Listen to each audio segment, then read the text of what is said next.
Seja bem-vindo a mais uma aula do curso Professores Apaixonados. Seja bem-vindo aqui à nossa classe especial de Professores Apaixonados. Mais uma vez, Pastor Marcos Santiago, seja bem-vindo. Obrigado. Isabela, nós que Obrigada. conversamos um pouquinho ali na aula 4, né, sobre duplas missionárias e instrutores bíblicos.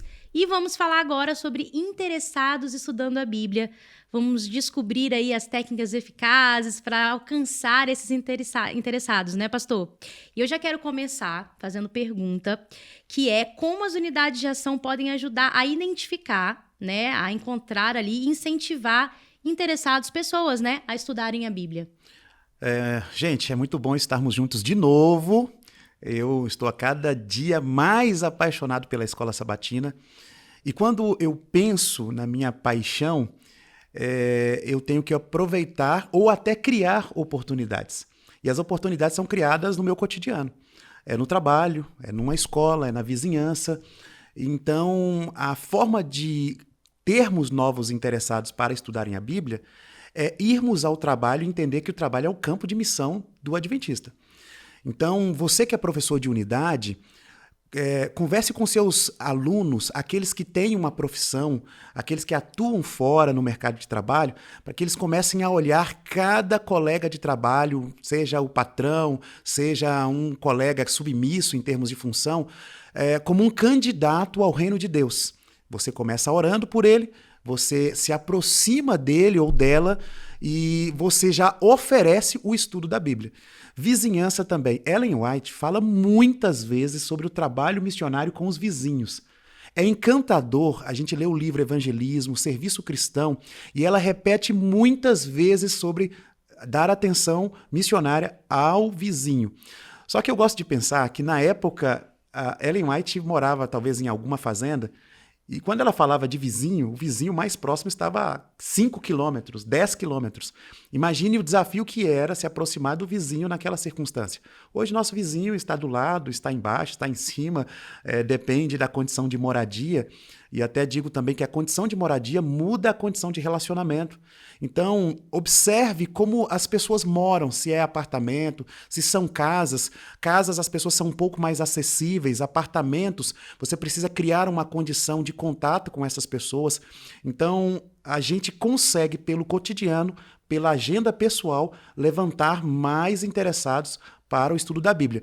E assim, tem que apelar, tem que chegar e perguntar assim, você quer estudar a Bíblia comigo?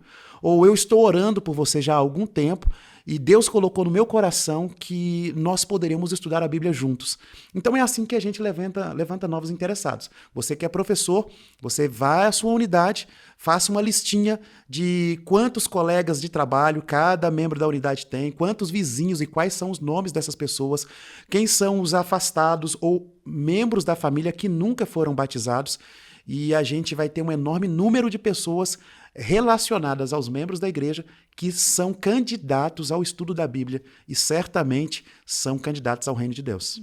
Pastor, muito interessante isso que você disse, você já deu aí algumas dicas, mas fala na prática, estratégias práticas que pode ser feito para criar então essa rede de relacionamento e instruir, né, e ter mais pessoas estudando a Bíblia.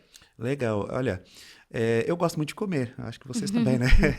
Eu sou mineiro, gosto de comer angu e quiabo.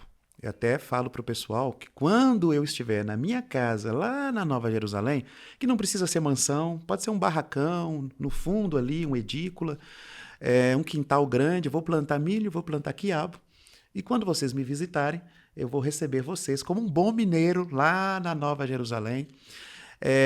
E uma das formas de criarmos relacionamentos intencionais com foco em começarmos estudos bíblicos é comer com as pessoas. É chamar as pessoas para almoçarem com a gente, é almoçarmos com essas pessoas e fazermos daquele bate-papo, daquela conversa ali, uma conversa espiritual, uma conversa sobre coisas boas, uma conversa sobre filhos, sobre família, sobre sonhos. E quando eu falo comer, não falo apenas de um almoço ou jantar, eu falo também das festas. Muitos adventistas, eles só se relacionam com adventistas. Muitas pessoas têm no seu WhatsApp apenas contatos com adventistas. Eu tenho no meu WhatsApp contato de gente que eu comprei açaí com eles.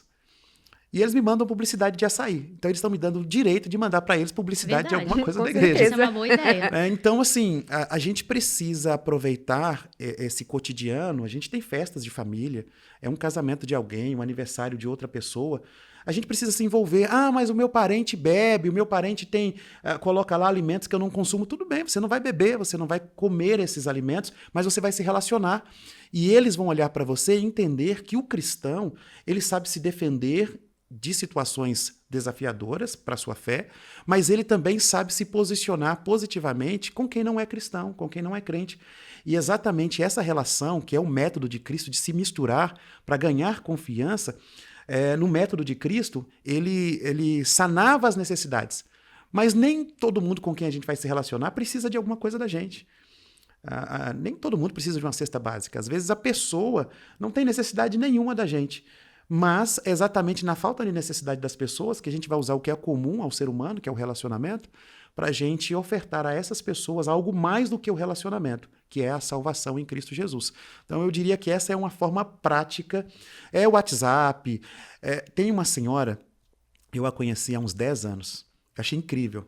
Ela ouviu um treinamento meu, falou, pastor, eu sou missionária. E ela foi até a OLX, onde se vende carro, casa, onde se vende um monte de coisa. E ela colocou lá uma plaquinha digital, quer estudar a Bíblia, faça contato comigo. Por incrível que pareça, 115 pessoas fizeram contato com ela para que eles pudessem estudar a Bíblia. Nossa, muito algumas bom, presencial, muito bom. algumas online. Então, assim, tem tantas possibilidades. Tem um rapaz, ele tinha 22 anos de idade, de Belo Horizonte. E quando eu o conheci, ele estava muito feliz, falando assim, pastor, esse ano já é a 3ª empresa onde eu trabalho. Eu falei, rapaz, você está dando muito trabalho. Não, pastor, é porque eu tenho uma meta com Deus. Eu entro na empresa, abro uma classe bíblica, e a partir do momento que as primeiras pessoas se batizam, eu peço demissão e vou para uma 2ª empresa, porque Deus me chamou para abrir classe bíblica nas empresas onde eu trabalho.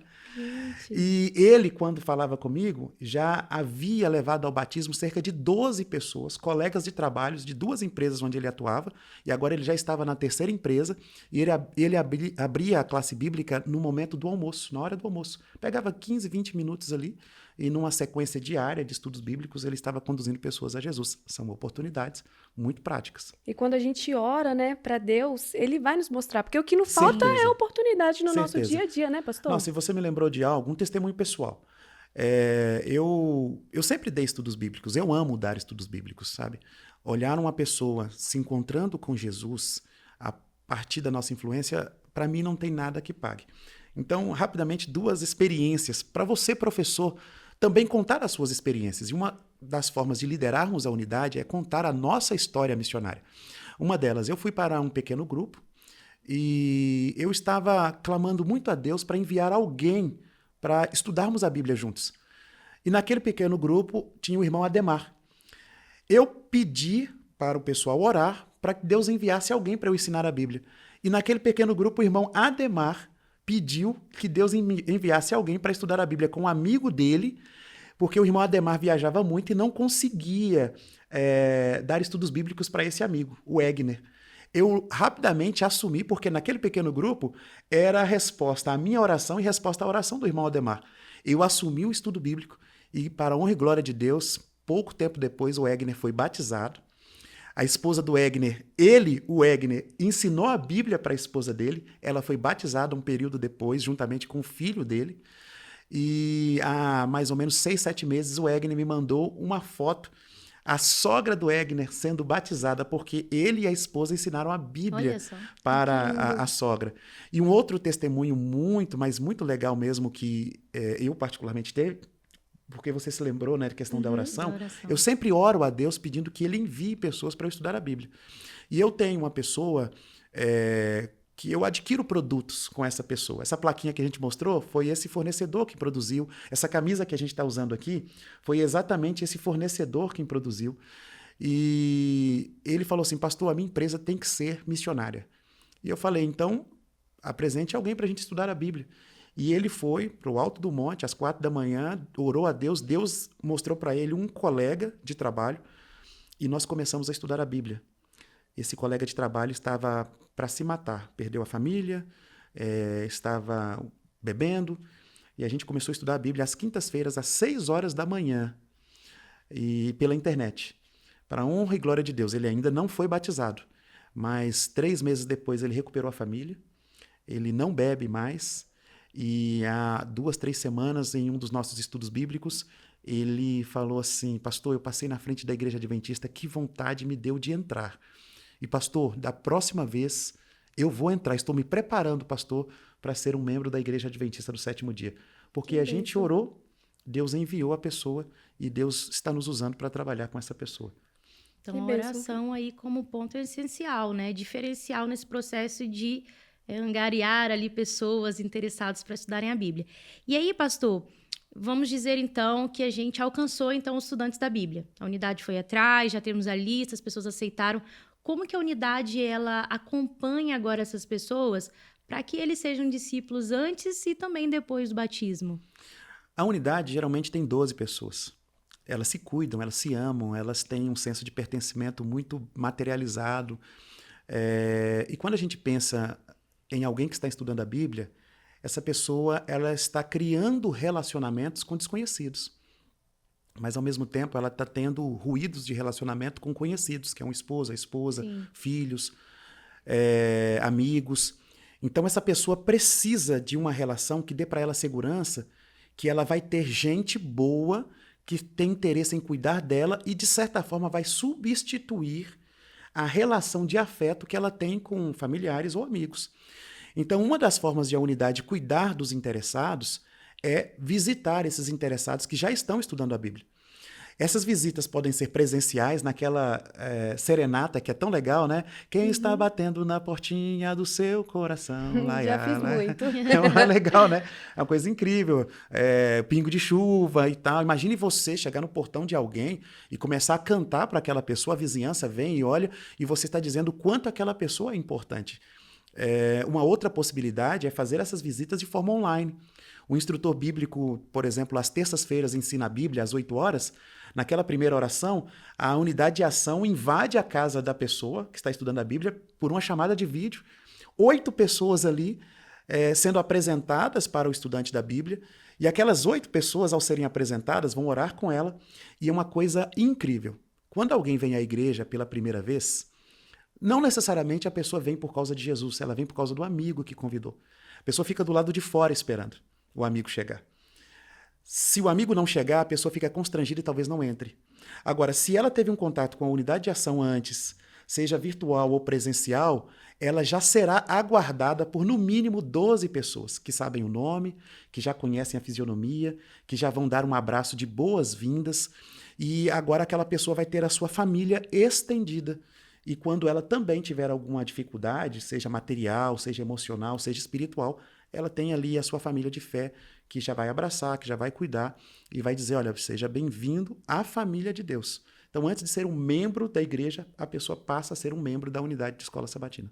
E é interessante que se a gente pegar aqui uma ilustração do mundo empresarial, como que funciona hoje. A empresa te presta um serviço e, geralmente, hoje em dia tem todo um acompanhamento, né? A lógica empresarial tem um acompanhamento, manda ali um WhatsApp, e aí, tá satisfeito e tal? E aí, depois que a pessoa é atendida, fecha aquele ciclo, geralmente tem aquela pergunta, de 0 a 10, o quanto você indicaria a nossa empresa para um amigo? E aí, é mais ou menos isso, né? O interessado passa por todo o processo, se apaixona ali pela igreja e certeza de que mesmo após o batismo, ele vai indicar a igreja, ele vai trazer outras pessoas para viverem aquilo que ele viveu lá, né? Aquela satisfação nota 10 que ele viveu lá. Nossa, e você, Ayane, lembrou de algo, porque o novo na fé é a pessoa que tem mais relacionamentos com não adventistas. Então, naquele início da vinda para a igreja, ele tem muita gente que está perguntando, por que você está indo? Para onde você está indo? As pessoas são legais? Você está gostando? E aí é a oportunidade que a igreja tem de, no batismo, trazer toda essa gente.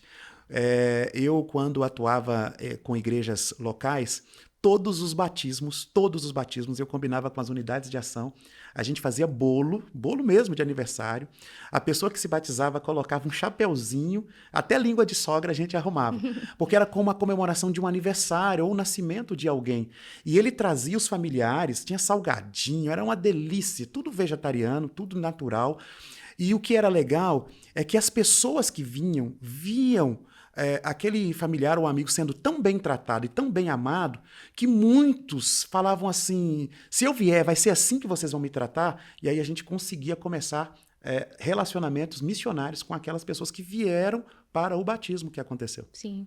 Sim, e isso é muito legal, porque você comemora esse nascimento e não deixa também de ser estratégico, né? Exato. E você tinha comentado também de estratégias virtuais. Hoje a gente tem a TV Novo Tempo, temos as redes sociais. E aí agora fala pra gente como que os membros podem ser capacitados a usar esses recursos e também alcançar mais pessoas para Jesus. Muito legal.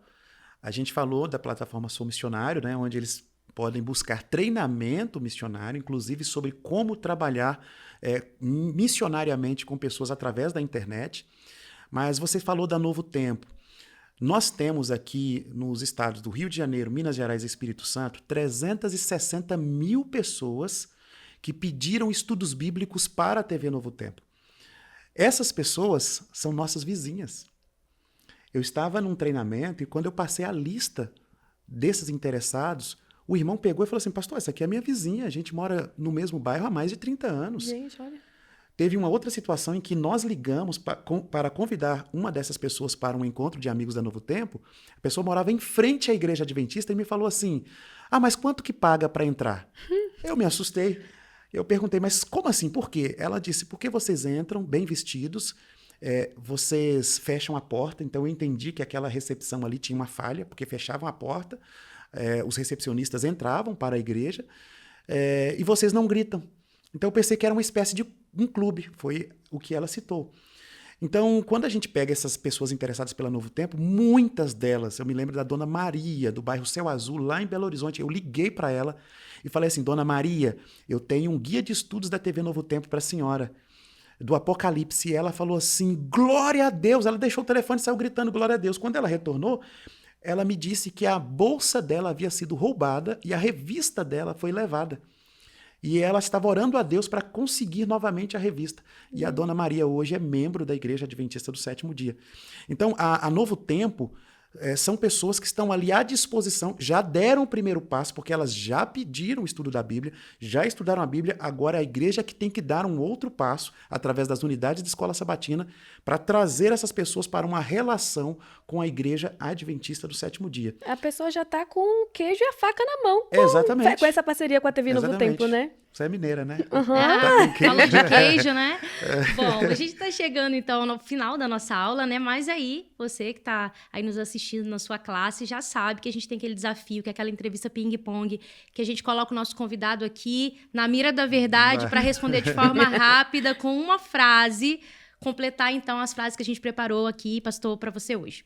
Uma classe bíblica Novo Tempo é? É uma maternidade dentro da igreja. É onde as pessoas vão nascer e eu sei que tem que ser rapidinho, mas vocês sabem, né? Professor, pastor, mas eu me lembro da dona Rosimeire. É um nome fictício para uma história real. Ela assistia à TV Novo Tempo, numa cidade de Minas Gerais, sem presença adventista, e ela pediu uma revista, 2, 3, 4, 8 revistas. A igreja mais próxima ficava a 50 quilômetros. Infelizmente, ela foi diagnosticada com câncer, faleceu, e o pai dela veio mexer nas coisas ali dela e tal, encontrou uma das revistas, estudou, e se deparou com uma mensagem nossa, adventista, que ao ressoar da trombeta do arcanjo, os mortos em Cristo vão ressuscitar primeiro. E ele tomou a decisão de fazer uma surpresa para a filha, que cremos será ressuscitada quando Jesus vier, e ele quer fazer uma surpresa para ela. Ela morreu sem saber que alguém da família dela tomou a decisão de se preparar para a volta de Jesus. Ele então estudou a Bíblia, viajou por 50 quilômetros aproximadamente, foi batizado, hoje ele é um dos líderes da Igreja Adventista da cidade dele, que agora tem uma Igreja Adventista, tem unidades de escola sabatina, e quando a gente falou da classe bíblica Novo Tempo, a gente está falando de gente assim, de gente que está clamando por uma oportunidade de estudar a Bíblia e declarar a fé em Jesus e se preparar para a volta de Jesus. E você, professor da Escola Sabatina, pode criar aí na sua igreja um espaço para que no momento da Escola Sabatina uma classe bíblica Novo Tempo funcione. Ótimo. E ter uma agenda missionária envolve? Envolve você fazer da sua vida a vida de Cristo. Cristo veio para salvar, que a sua vida ela seja uma agenda de salvação, né? E para finalizar, preparar pessoas para a volta de Jesus é um privilégio de quem está preparado para a volta de Jesus. Bom, pastor, a gente está terminando então agora para valer, viu? Essa aula que foi muito interessante, né? Que aí deixou muito claro para a gente que nós temos a oportunidade, né? Você foi hoje aqui capacitado, foi inspirado, viu que é possível, é viável que todos façam, né? Todos na sua classe aí façam, na sua unidade. E aí, pastor, eu queria que você deixasse um apelo final. Sei que você já falou um pouquinho aqui, mas deixasse uma última palavrinha de apelo para esses professores que nos assistem hoje. Primeiro, Jesus está voltando. Eu creio nisso. Há tantas histórias que a gente tem ouvido ao redor do mundo de pessoas que estão entregando a vida, pessoas que estão sonhando com a volta de Jesus, estão procurando adventistas para serem batizados. A gente está ouvindo de histórias como em Papua Nova Guiné, onde em uma semana mais de 300 mil pessoas foram batizadas agora em 2024. Ruanda, em um único dia, mais de 100 mil pessoas foram batizadas. Na Colômbia, a igreja fez um movimento missionário enorme, doando sangue. Mais de 5 mil pessoas doaram sangue lá na Colômbia, e em um único dia a igreja batizou 5 mil pessoas. Os pastores começaram a batizar 9 da manhã e foram até às 5 horas da tarde batizando pessoas. E chegou o momento de você se levantar e você declarar a sua fé publicamente a todas as pessoas do trabalho, da vizinhança, da escola, de onde forem, da internet. Chegou o momento de você liderar a sua igreja para a preparação de pessoas para a volta de Jesus. Eu estou cumprindo o que eu votei, que eu seria um missionário, que eu ensinaria a Bíblia para várias pessoas. E eu convido você para se unir a mim, para que juntos nós proclamemos o Evangelho e nosso Jesus Cristo volte o mais rápido possível. Amém. Obrigada, pastor. Obrigada, Isabela. A gente agradece a você também que está nos assistindo aí com a sua classe de professores e esperamos que você continue nos assistindo às aulas. É muito importante, vai valer a pena você tirar um tempinho, se programe para isso, para assistir esses conteúdos que vai fazer diferença aí no seu ministério, na sua vida, na sua família. Tá bom? Te esperamos então. Até a próxima.